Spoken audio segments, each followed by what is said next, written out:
Hello everyone. आज है 20 सितंबर और आज के इस वीडियो में हम 20 सितंबर से बनने वाले महत्वपूर्ण करंट अफेयर्स के बारे में चर्चा करने वाले हैं। साथ ही दोस्तों, अगर आप हमारे चैनल पे नए हो तो इस चैनल को सब्सक्राइब कर लें और पीडीएफ या फिर अन्य डेली क्विज के लिए आप हमारे टेलीग्राम चैनल से जुड़ सकते हैं, जिसका कि लिंक डिस्क्रिप्शन पे दिया गया है। दोस्तों, अभी हाल में एक अच्छी खबर है कि हमारे चैनल पे 50 सब्सक्राइबर हो चुके हैं, जो कि आपके सपोर्ट की वजह से हुए हैं। और हम धीरे धीरे ट्राई कर रहे हैं कि इसमें करंट अफेयर्स के साथ साथ जो जीके के क्वेश्चन हैं उनको भी इसमें लाया जाए, यानी एमसीक्यूज बेस पे उनको भी लाया जाए। तो आप कमेंट बॉक्स में जरूर बताएं तो क्या हमें जीके के क्वेश्चन कोई सीरीज इस पे लाने चाहिए कि नहीं, चाहे वह पॉलिटी हो, वनडे एग्जाम हो या फिर पुलिस, रेलवे, एसएससी, किसी भी एग्जाम की दृष्टि हो, तो उन्हें लाना चाहिए कि नहीं लाना चाहिए, आप कमेंट बॉक्स में जरूर बताएं। अब चलते हैं दोस्तों आज के पहले प्रश्न की ओर। तो आज का पहला प्रश्न है, हाल ही में नारकोटिक्स कंट्रोल ब्यूरो का नया महानिदेशक किसे नियुक्त किया गया है? तो हाल ही में दोस्तों अनुराग गर्ग जी को नारकोटिक्स कंट्रोल ब्यूरो का नया महानिदेशक के रूप में नियुक्त किया गया है, जो कि बीएसएफ के अतिरिक्त महानिदेशक के रूप में भी कार्यरत हैं। इन्हें हाल ही में नारकोटिक कंट्रोल ब्यूरो का महानिदेशक नियुक्त किया गया है। अगर हम बात करें आईपीएस अधिकारी अनुराग गर्ग के बारे में, तो ये 1993 बैच के हिमाचल प्रदेश कैडर के आईपीएस अधिकारी हैं और ये बीएसएफ यानी सीमा सुरक्षा बल में अतिरिक्त महानिदेशक के रूप में कार्यरत हैं। अब दोस्तों, हम यहाँ बात कर रहे हैं नारकोटिक कंट्रोल ब्यूरो यानी एनसीबी के बारे में। तो एनसीबी के बारे में कुछ फैक्ट को जान लेते हैं कि इसकी स्थापना कब की गई थी। तो 17 मार्च 1986 को इसकी स्थापना की गई थी। इसका मुख्यालय कहाँ है? तो मुख्यालय इसका नई दिल्ली में है। जिम्मेदार मंत्री कौन है? अमित शाह हैं। और किस मंत्रालय के अंतर्गत आता है नारकोटिक्स कंट्रोल ब्यूरो? तो ये आता है होम मिनिस्ट्री के अंतर्गत, यानी गृह मंत्रालय के अंतर्गत। और हाल ही में इसके जो वर्तमान में महानिदेशक नियुक्त किए गए वह अनुराग गर्ग जी हैं। अब हम चलते हैं अगले प्रश्न की ओर। वर्ल्ड फूड इंडिया 2024 का आयोजन कहाँ किया जा रहा है? तो दोस्तों, वर्ल्ड फूड इंडिया 2024 का आयोजन नई दिल्ली में किया जा रहा है, तो इसका ऑप्शन सी सही हो जाएगा। दोस्तों, 19 से 22 सितंबर तक भारत के अंदर जो नई दिल्ली है उसमें भारत मंडपम नामक जगह पे वर्ल्ड फूड इंडिया का आयोजन किया जा रहा है, जो कि खाद्य प्रसंस्करण उद्योग मंत्रालय के द्वारा कराया जा रहा है, यानी जो हमारा फूड प्रोसेसिंग इंडस्ट्रीज मिनिस्ट्री है उसके द्वारा इसका आयोजन करवाया जा रहा है और यह तीसरा संस्करण है।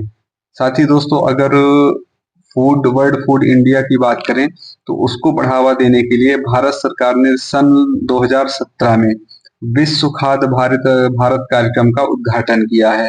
और इसी के अंतर्गत भारत में जितने भी राज्य हैं या भारत के जितने भी क्षेत्र हैं, तो वहाँ का जो लोकल फूड है, यानी वहाँ का जो क्षेत्रीय व्यंजन है उस क्षेत्र विशेष का, उसको प्रदर्शन करने के लिए स्वाद सूत्र नामक एक प्रतियोगिता की भी शुरुआत की है, जो कि उस पर्टिकुलर, चाहे वह कोई राज्य हो, चाहे वह कोई भी डिस्ट्रिक्ट या जिला हो, तो वहाँ के फूड को प्रमोट करने के लिए उसकी एक तरह से उसकी शुरू उसको प्रदर्शन करने के लिए स्वाद सूत्र नाम की एक प्रतियोगिता का प्रारंभ किया गया है। किसके द्वारा किया गया है? तो यह गवर्नमेंट ऑफ इंडिया के द्वारा, भारत सरकार के द्वारा किया गया है। और भारत सरकार के अंतर्गत भी किसके अंतर्गत किया जाता है? तो ये किया जा रहा है विश्व खाद्य भारत कार्यक्रम के अंतर्गत। हमारा अगला प्रश्न है दोस्तों, हाल ही में शिपिंग मंत्रालय ने किसे अपना नया ब्रांड एम्बेसडर नियुक्त किया है? तो हाल ही में मनु भास्कर, जो कि पेरिस पैरा ओलंपिक में 2 पदक जीतने वाली महिला हैं, तो उन्हें अपना ब्रांड एम्बेसडर नियुक्त किया है। और इसकी जो नियुक्ति की गई है वह केंद्रीय मंत्री सर्बानंद सोनोवाल के द्वारा की गई है। और इन्होंने बंदरगाह, जिसे शॉर्ट फॉर्म में शिपिंग मंत्रालय कहा जाता है, बट इसे बंदरगाह, जहाजरानी और जल मार्ग मंत्रालय भी कहा जाता है, तो इसका हाल ही में उन्हें ब्रांड एम्बेसडर नियुक्त किया है। और इसका आयोजन, जो ब्रांड एम्बेसडर का भी आयोजन का कार्यक्रम किया गया है, तो यह चेन्नई पोर्ट अथॉरिटी और कामराजर पोर्ट अथॉरिटी ने संयुक्त रूप से किया है। और यह जो वेन्यू है, यानी जो प्लेस है, कहाँ पास इसका आयोजन किया गया है, तो चेन्नई पोर्ट के इंटरनेशनल क्रूज टर्मिनल पर इसका आयोजन किया गया है। और यही मनु भास्कर है जो कि पेरिस पैरालंपिक में पदक जीतने वाली महिला थी। निशानेबाज खेल में यह पदक जीतने वाली महिला थी। हमारा अगला सवाल है, केंद्रीय कैबिनेट ने चंद्रयान 4 मिशन के लिए कितने करोड़ रुपए आवंटित किए हैं? दोस्तों, जैसा कि पता है कि हमारे यहाँ चंद्रयान 3 प्रॉपर सफलतापूर्वक लैंड किया था। उसी चीज को देखते हुए हमारा जो केंद्रीय कैबिनेट है, उसने चंद्रयान 4 मिशन के लिए 21.2104 यानी 2104.06 करोड़ रुपए की मंजूरी दे दी है, जो कि बहुत अच्छा कहा माना जा सकता है कि हमारे देश का जो है वह नासा के बराबरी करने पे बिल्कुल पीछे नहीं हट रहा है। यानी जो इंटरनेशनल लेवल पे नासा है, स्पेस एजेंसी है, उसके बिल्कुल बराबरी करने पे बिल्कुल साथ में चल रहा है। तो केंद्र सरकार ने अभी 2104 करोड़ रुपए का जो आर्थिक पैकेज है वह चंद्रयान 4 मिशन के लिए लॉन्च किया है। अब बात करें अगर चंद्रयान मिशन 4 के बारे में, तो इसको जो लॉन्च किए जाने की तिथि है वो 2027 या 28 यानी 2028 से पूर्व इसको लॉन्च किया जाएगा। और जिस रॉकेट के माध्यम से इसे लॉन्च किया जाएगा वह JSLV LVM-3 है। और इसका प्रक्षेपण स्थल सतीश धवन अंतरिक्ष केंद्र आपका आंध्र प्रदेश श्रीहरिकोटा में है। इसका जो चंद्रयान 4 है, इसमें दो देश भारत और जापान मिलकर के काम कर रहे हैं। इसमें भारत की ओर से मून लैंडर यानी जो लैंडर का नाम मून दिया गया है उसका निर्माण किया जा रहा है, और जापान की ओर से रोवर का निर्माण किया जा रहा है। अब दोस्तों, चूंकि बात कर रहे हैं हम इसरो के बारे में, तो इसरो के बारे में हम जान लेते हैं थोड़ा सा बेसिक नॉलेज कि इसकी स्थापना जो हुई थी 15 अगस्त 1969 को हुई थी। इसका मुख्यालय बेंगलोर कर्नाटक के अंतर्गत है, और जो इसका मुख्य प्राथमिक अंतरिक्ष बंदरगाह है वह सतीश धवन अंतरिक्ष केंद्र आंध्र प्रदेश में स्थित है। इसके वर्तमान में अध्यक्ष S सोमनाथ जी हैं, और यहाँ का मोटो या फिर आदर्श वाक्य जो है वह मानव जाति के सेवा में अंतरिक्ष प्रौद्योगिकी, ये इसका मोटो है यानी इसरो का। अब हमारा अगला प्रश्न है, हाल ही में आपदा प्रबंधन पर राष्ट्रीय संगोष्ठी अभ्यास अकाया कहाँ आयोजित किया गया है? तो दोस्तों, हाल ही में जो राष्ट्रीय संगोष्ठी अभ्यास अकाया है, इसका आयोजन चेन्नई में किया गया है, और यह 2 दिवसीय संगोष्ठी कार्यक्रम है, जिसका कि जो आयोजन किया जा रहा है वह राष्ट्रीय आपदा प्रबंधन प्राधिकरण के द्वारा किया जा रहा है। तो क्यों किया जा रहा है? ताकि आपदा, जो भी आने वाली आपदाएं हैं इन फ्यूचर में, तो उससे बचा जा सके, और उसकी तैयारियों में जो भी कमियां आ रही हैं उनमें सुधार करने के लिए इसका आयोजन किया गया है, ताकि जो भी हितधारक हैं यानी जो लोग आपदा में फंसते हैं उनके बीच सहयोग को बढ़ाया जा सके और उन्हें अधिक से अधिक सहायता मिल सके।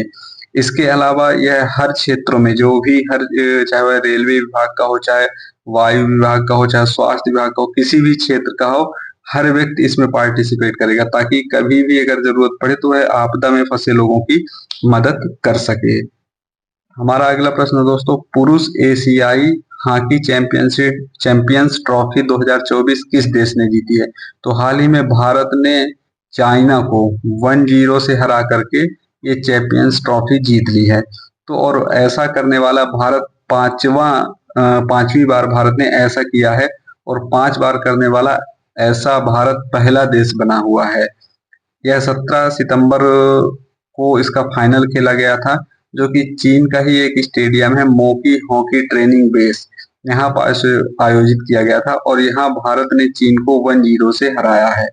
और जो इसमें मेन रोल निभाया है, अंतिम गोल जिन्होंने किया है, वह जुगराज सिंह ने 51 यानी 51वें मिनट में विजयी गोल किया था। इसके पहले भारत 2011, 2016, 2018 और लास्ट 2023 में भी ट्रॉफी को जीता है, और 2024 में भी जीतने के बाद भारत ये 5th बार यानी 5th टाइम जीतने वाला पहला देश बन गया है। और बात करें अगर, तो इसमें भारत ने जिसको हराया है तो चाइना, जापान, मलेशिया, दक्षिण कोरिया और पाकिस्तान, इनको हराया है। उसके बाद चीन भी फाइनल में पहुंचा, जहां पास भारत ने चीन को 1-0 से हरा दिया है। और ये बात करें भारतीय टीम के जो कोच हैं वह क्रेग फुलटन हैं। हमारा अगला प्रश्न दोस्तों, हाल ही में राष्ट्रीय डोपिंग रोधी एजेंसी यानी नाडा भारत समावेश कनक्लेव का दूसरा संस्करण कहाँ आयोजित किया गया है? तो दोस्तों हाल ही में जो नाडा यानी राष्ट्रीय डोपिंग एजेंसी का भारत समावेश कनक्लेव है, इसका आयोजन नई दिल्ली में किया गया है। 2022 दिसंबर में इसका पहला सम्मेलन आयोजित किया गया था और सितंबर 2024 में इसका सेकंड बार आयोजन किया गया है। दोस्तों 17 और 18 सितंबर को यूनेस्को एंटी डोपिंग सम्मेलन के तहत अंतरराष्ट्रीय बैठकों के साथ इसे का आयोजन किया गया है, जिसके उद्घाटन में केंद्रीय मंत्री मनसुख मांडविया और रक्षा के निखिल खड़गे भी शामिल हुए थे। दोस्तों अगर बात करें एंटी डोपिंग का, तो जो भी हमारे पैरा एथलीट हैं या फिर एथलीट है, कोई भी खिलाड़ी होगा, एथलीट होगा, तो उसके बीच जो डोपिंग विरोधी जागरूकता है उसको बढ़ाना है। डोपिंग का मतलब हो गया एक तरह से ड्रग्स, यानी आप स्पोर्ट्स खेल रहे हो, इसमें आप ड्रग्स का यूज ना करें, क्योंकि कई बार ऐसा पाया गया है कि जो प्लेयर है वो ड्रग्स लेकर के खेलता हुआ पाया गया है। तो इसको दूर करने के लिए नाडा की स्थापना की गई है और इसका सेकंड सम्मेलन अभी सितंबर 2024 में किया गया है। दोस्तों अगर बात करें तो 2022 तक भारत जो है वो टॉप लिस्ट पे था, यानी टॉप यानी टॉप 1 पे था डोपिंग के मामले में, किंतु 2024 जनवरी में वाडा यानी वर्ल्ड एंटी डोपिंग एजेंसी ने रिपोर्ट जारी की, जिसमें सबसे ज्यादा जो डोपिंग के केसेस देखे गए नाबालिगों के द्वारा, तो वह कहाँ देखे गए हैं? रूस में। यानी एक नंबर पे कौन आ गया है? रूस आ गया है और सेकंड नंबर पे भारत है। हमारा अगला प्रश्न दोस्तों, वैश्विक साइबर सुरक्षा सूचकांक 2024 में भारत किस टीयर में शामिल किया गया है? तो भारत को टीयर 1 में शामिल किया गया है। दोस्तों बात करें अगर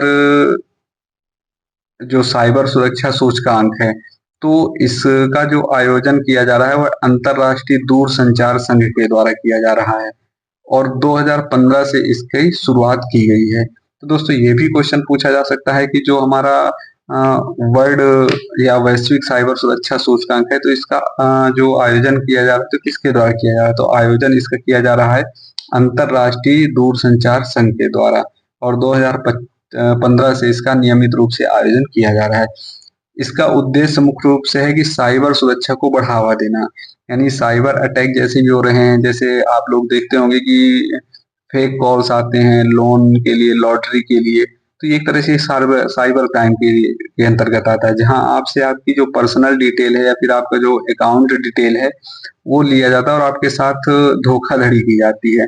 तो इन सब चीजों को हटाने के लिए इस कार्यक्रम का आयोजन किया गया और इसी सूचकांक में जो कुल देश शामिल होते हैं 193 देश शामिल हुए थे, जिसमें टीयर 1 में 46 देश आते हैं, जिसमें अमेरिका, यूनाइटेड किंगडम, सिंगापुर के साथ साथ भारत का भी नाम टीयर 1 में आया हुआ है। यानी भारत इस जो अपना साइबर सुरक्षा है उसमें काफी ज्यादा अच्छा परफॉर्म कर रहा है और 98.49 स्कोर के साथ ये टीयर 1 में शामिल है। अब इसका मूल्यांकन कैसे किया जाता है? तो मूल्यांकन के लिए 5 मुख्य स्तंभ होते हैं, जिसमें कानूनी उपाय, तकनीकी उपाय, संगठनात्मक उपाय, क्षमता विकास और सहयोग। इन सभी में जो भी देश टॉप परफॉर्मर रहेगा उसे ही टीयर 1 में शामिल किया जाएगा, अदरवाइज वो टीयर 2, टीयर 3, टीयर 4 में शामिल होता जाएगा। तो भारत को टीयर 1 में शामिल किया गया है। किस कौन से सूचकांक में? तो वैश्विक साइबर सुरक्षा सूचकांक में।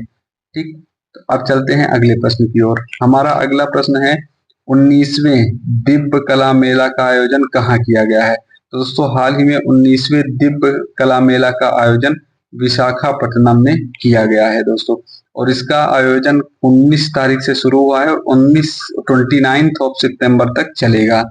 ठीक, अब इस मेले में देश भर के जो भी दिव्यांग है या फिर दिव्यांगजन यानी जो लोग विकलांग हैं, वो भी उद्यमी या कारीगर हैं, वो अपने उत्पाद और शिल्प कौशल का प्रदर्शन करेंगे और इस मामले में चाहे वह जम्मू कश्मीर हो चाहे कहीं भी पूर्वोत्तर राज्य हो, वहां के हस्तशिल्प, हथकरघा, कढ़ाई के काम, इनको भी प्रदर्शित किया जाएगा। इसके अलावा अगर बात करें तो दिव्य कला मेला बेसिकली दिव्यांग जनों के आर्थिक सशक्तिकरण के लिए एक अनूठी पहल है। तो क्वेश्चन ऐसा भी बन सकता है कि जो दिव्य कला मेला है किस लिए प्रसिद्ध है? तो जो दिव्यांग जन हैं उनके आर्थिक सशक्तिकरण और उनके कला और कौशल को प्रोत्साहित करने के लिए इसका आयोजन किया जाता है। हमारा अगला प्रश्न है, हाल ही में जॉर्डन का प्रधानमंत्री किससे नियुक्त किया गया है? तो हाल ही में जाफर हसन को जॉर्डन का प्रधानमंत्री नियुक्त किया गया है। अब चूंकि बात जॉर्डन की कर रहे हैं तो जॉर्डन में जो प्रधानमंत्री की नियुक्त की जाती है वह जॉर्डन के राजा के द्वारा की जाती है। तो वहाँ के जो राजा हैं अब्दुल्ला द्वितीय, उन्होंने जाफर हसन को वहाँ का प्रधानमंत्री नियुक्त किया है, क्योंकि वहाँ की जो संसद है वह उसके पास एक सीमित अधिकार है, क्योंकि वहाँ भी अभी राजतंत्रात्मक शासन चल रहा है, लोकतंत्रात्मक नहीं चल रहा है। जैसा कि भारत या अन्य देशों में चलता है लोकतंत्रात्मक, वैसे वहाँ नहीं चल रहा है। अब बात करें दोस्तों जॉर्डन की, तो यह दक्षिण पश्चिम एशिया में स्थित एक देश है जो कि सऊदी अरब, फिलिस्तीन, इराक, इजराइल और सीरिया के साथ अपनी सीमा को साझा करता है। साथ ही दोस्तों इजराइल और जॉर्डन के बीच एक नदी आती है, आप इस मैप पे देख सकते हैं, इस मैप पे ये नदी जो कि इजराइल को और जॉर्डन को सेपरेट करती है, एक दूसरे से अलग करती है और उनके बीच में सीमा का निर्माण करती है। बात करें अगर जॉर्डन की, तो इसकी राजधानी अम्मान है और यहाँ की मुद्रा जॉर्डियन दिनार है। तो दोस्तों आज के लिए इतना ही, मिलेंगे कल नेक्स्ट इंपॉर्टेंट करंट अफेयर्स के साथ एक अन्य वीडियो में। तब तक के लिए जय हिंद, और आप हमारे चैनल को सब्सक्राइब जरूर कर लें।